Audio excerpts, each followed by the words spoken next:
রূপমকে একটা চাকরি দিন। এমনি পাশ করে বসে আছে ছেলেটা। বাবা নেই, আছে শুধু প্রেমিকা।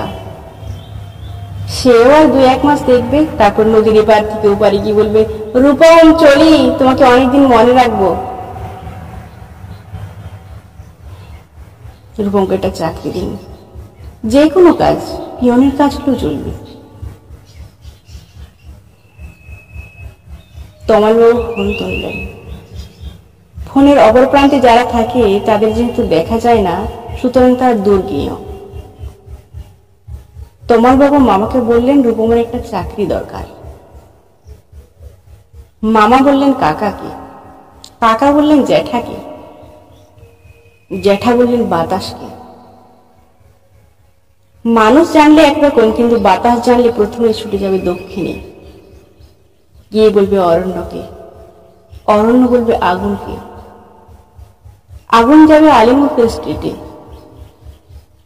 আলিমুদ্দিন স্ট্রিট গিয়ে বলবে নদীকে, নদী আছড়ে পড়বে উপকূলে,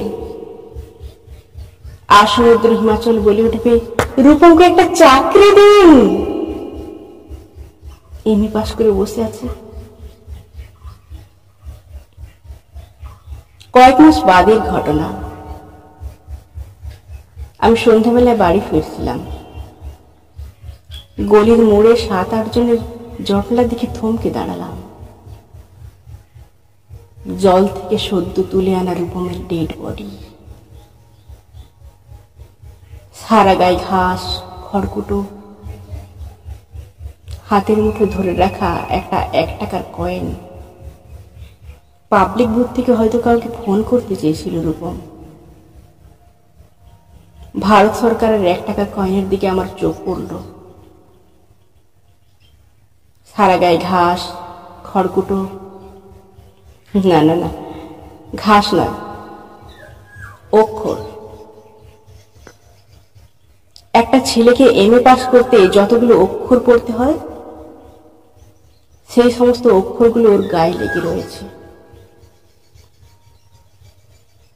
একটা ছেলেকে কেন আপনারা এমএ পড়ান? কেন আল্লাদে 8খানা বিশ্ববিদ্যালয়গুলো বানিয়েছেন? তুলে দিন।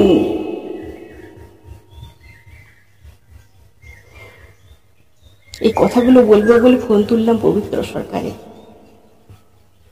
ফোন বেজে উঠল, ফোন বেজে চলল, ফোন বেজেই চলল। 20 বছর ধরে এই ফোন বেজে চলেছে, আরো 20 বছর বেজে চলবে। বাতাস বলল অরণ্যকে, অরণ্য গেল আলিমুদ্দিন স্ট্রিটে, আলিমুদ্দিন স্ট্রিট গিয়ে বলল নদীকে, নদী আছড়ে পড়ল উপকূলে, আর সমুদ্র হিমাচল বলে উঠল রূপমকে একটা চাকরি দিন। এমনি পাস করে বসে আছে ছেলেটা। রূপম, কে রূপম? রূপম আচার্য, বয়স 26, এমনি পাস। বাবা মারা গেছে, প্রেমিকাও ছেড়ে চলে গেছে। পৃথিবী থেকে সেও আজ বিদায় বলে গেছে।